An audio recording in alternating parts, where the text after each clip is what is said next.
Federal officers detain a 5-year-old boy who a school official says was used as bait. Okay, that sounds bad. All right, so I have just literally scrolled through headline after headline, and everything is centered on this young boy. And I gotta say, it sounds terrifying. But upon looking deeper into it, something's not adding up. And I'll show you what I mean.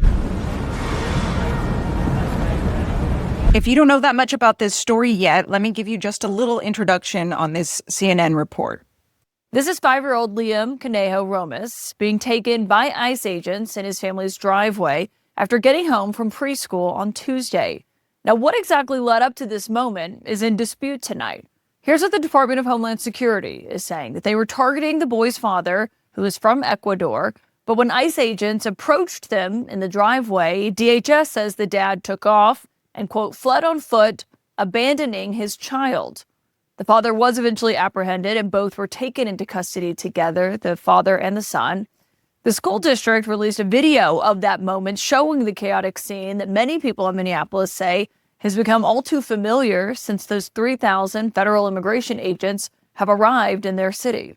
Okay, so this story, understandably so, is kind of dominating the news right now. Now, in my opinion, there's something way bigger happening here, bigger than just this story, but no one wants to talk about it. I'm going to show you what I mean. But before I get to that, I need you to understand what agenda setting is and what role it plays in shaping public opinion. Okay, so I'm popping over into Google just real quick. Agenda setting theory posits that mass media has the power to determine which issues are considered important.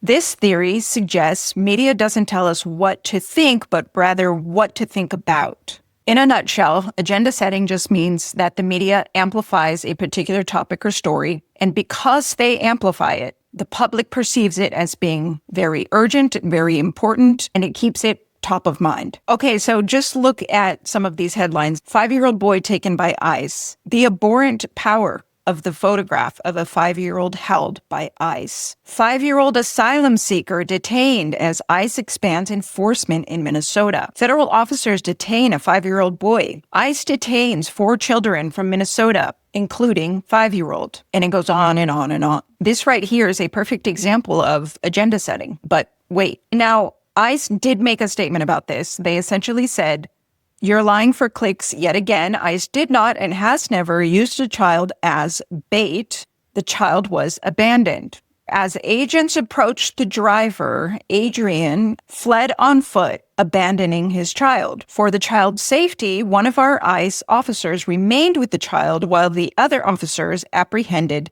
Okay, so essentially what they're saying is the dad fled, leaving the little boy, and therefore that's how the little boy ended up with ICE. Ultimately, what ended up happening from there is that the little boy is now with his father in a detention facility. Now, while it's difficult to hear a story about a little 5-year-old boy and to see the picture and all of that, there's something bigger happening in this story, much bigger. And I don't think they are really wanting us to notice this. Now, this is where I'm going to ask you to zoom out, zoom way out with me. And let's look at this through a macro lens versus a micro lens. In other words, let's not just think about this specific story, but more what this story represents. Right now, we're meant to be outraged, upset, feeling horrible for this poor young boy and his father. That is obviously the intention of the amplification of this story, the fact that this poor boy's image is everywhere. But here's what I think. I think this story is one of many that is just politically advantageous. I think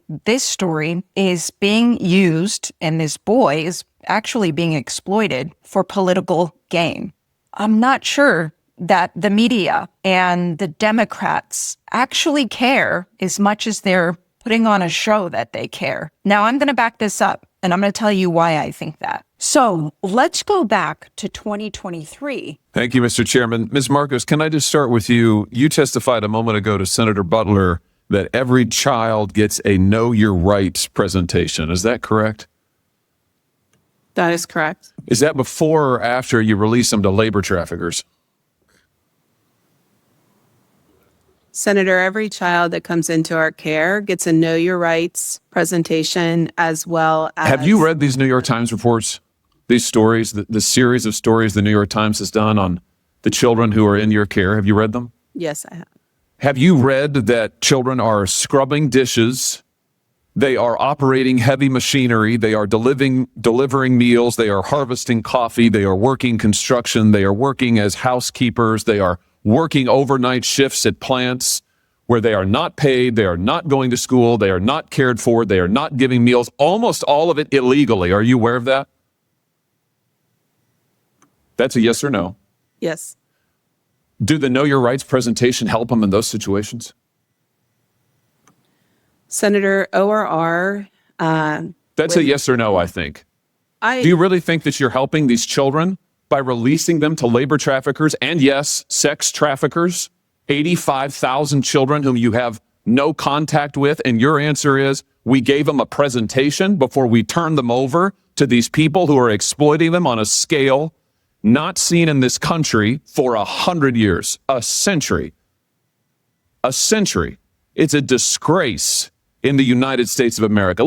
So this hearing happened in 2023, which was under Biden's administration. And while the New York Times did report on it, I would say that it did not get nearly the coverage that we are seeing now with ICE deportations. So a child at a detention center with his father versus thousands of children missing and used as labor and given to traffickers and who knows what else. I'm trying to understand how those things weigh out in terms of media coverage. Here's the truth. Right now, we're seeing these stories being amplified for the same reason that we didn't see it amplified in 2023. In other words, it wasn't advantageous politically for the party in power in 2023, which happened to be the Democrats, but it's advantageous now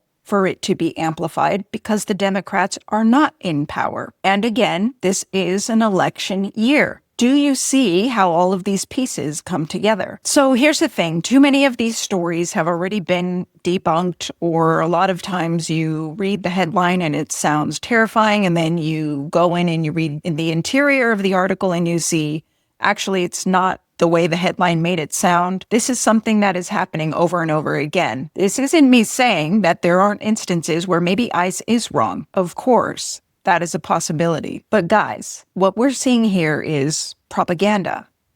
Well, if you made it this far, thank you for sticking around. I hope that you got some value out of this video. And if you did, can you do me a favor? Hit like and subscribe, and maybe share it with someone that you think might find it interesting. I'm still a really small channel and I'm trying to grow, so I really appreciate it. And otherwise, stick around because there's going to be more coming up.